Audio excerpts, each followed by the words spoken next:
Who would be a Wolves fan, eh?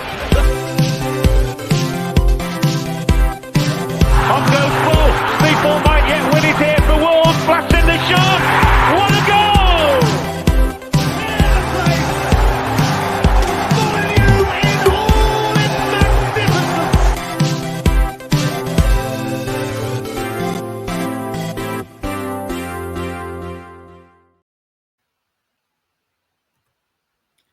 Hi everybody and welcome to your first episode of Gully's tactical analysis of the 22-23 season.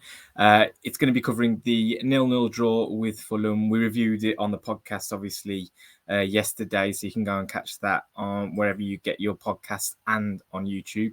But I really wanted to kind of delve in depth into what I see as the biggest issue that we've had for probably going on 2 and a bit seasons now, especially at the start of this one.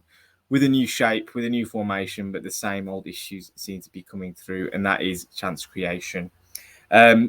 Probably a game we should have won on the balance of the chances created, despite conceding a penalty towards the end of the game. But I just want to have a look at initially what we did quite well, and then delve into what wasn't going so well for us and what we can do about it, really. So we'll start off with having a look at the couple of chances that we created very early on in the game, with Neto and Hwang both going through with 1v1 chances on the angle down that left channel.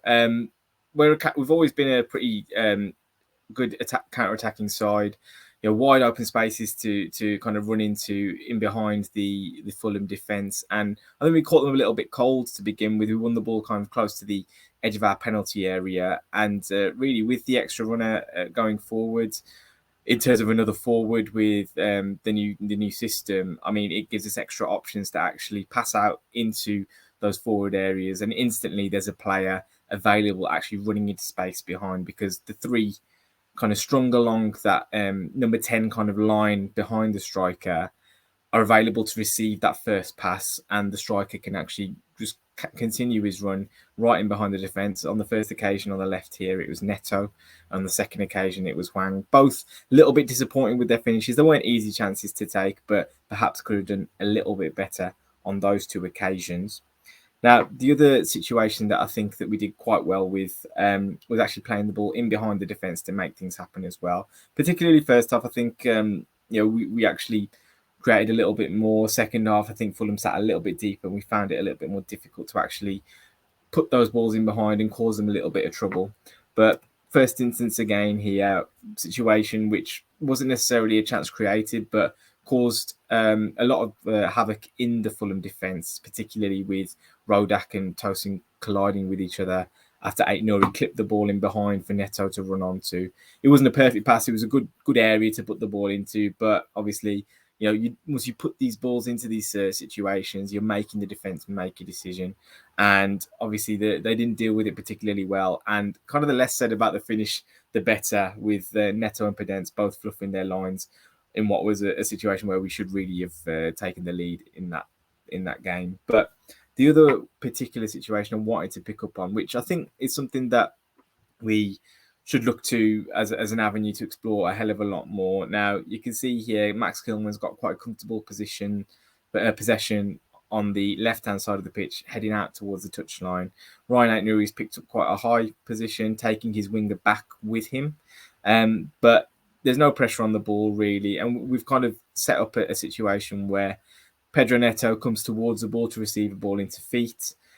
He brings his fullback with him, which creates that space in the right-hand channel of the Fulham defence for Ryan Aït-Nouri to run onto. He's left his marker, who's kind of square on, has no real idea of where his man is. And Kilman just plays the ball into space behind him. The other important bit is that the centre-half is occupied by a striker, which is Hwang at this point in time in the game.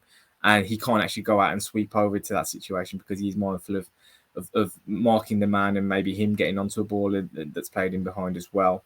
And we find ourselves in a really advanced position down the left-hand side.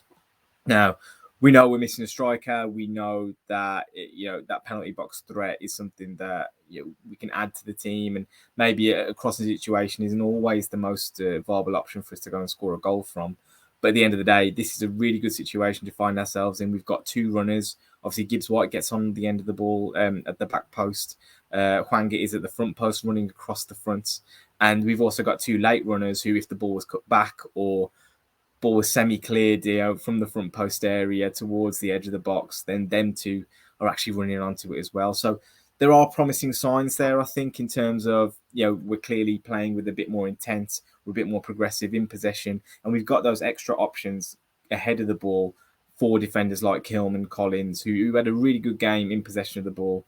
A few stats running across the ticker at the bottom there, which highlight Collins in particular, and his game in possession, that they're able to take advantage of having some good technical footballers in front of them.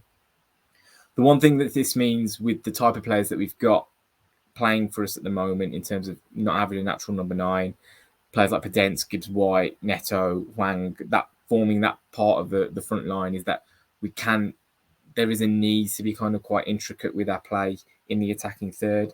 And I just want to kind of show up a particular situation where I thought it's really, really kind of highlighted what we're struggling with.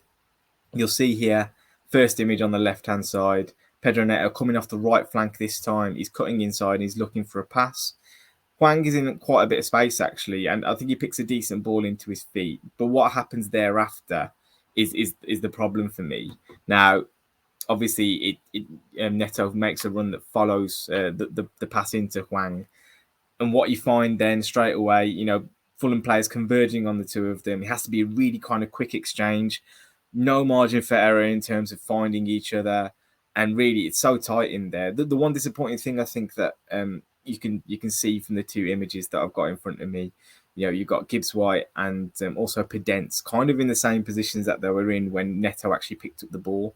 So at the point at which Neto plays the ball into Hwang's feet, you'd expect an extra run to be made, a third man getting involved in the play. But they haven't really made themselves an option for Hwang or Neto to play off.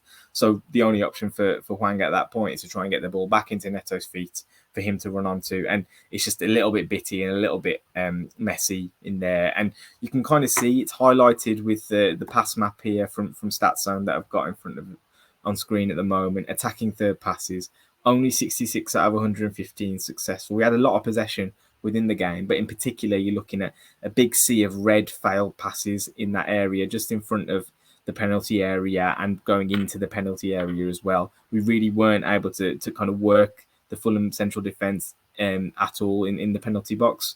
And again, that will come back to answer the point that there's number 9 missing from the team.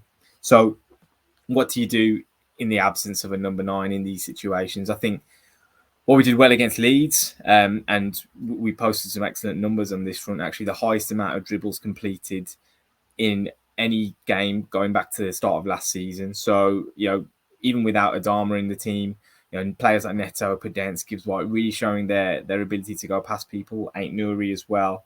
And that's where I think some of our chance creation came from in that Leeds game in particular.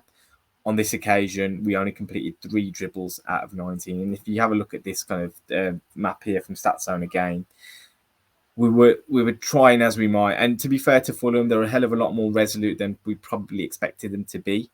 But you can see those situations where we're failing to beat our man. And this kind of just speaks to me of players having quite an off day. We know the likes of Neto, the likes of Podence are able to really beat their man with ease on many, many occasions. But you can see the instances around the penalty area. We just weren't able to get going at all. And I think, to be honest, it was clearly a very hot day. We lost a hell of a lot of intensity in the second half. We struggled a little bit with a deeper defence, I think, as well. I think Fulham changed it at half time.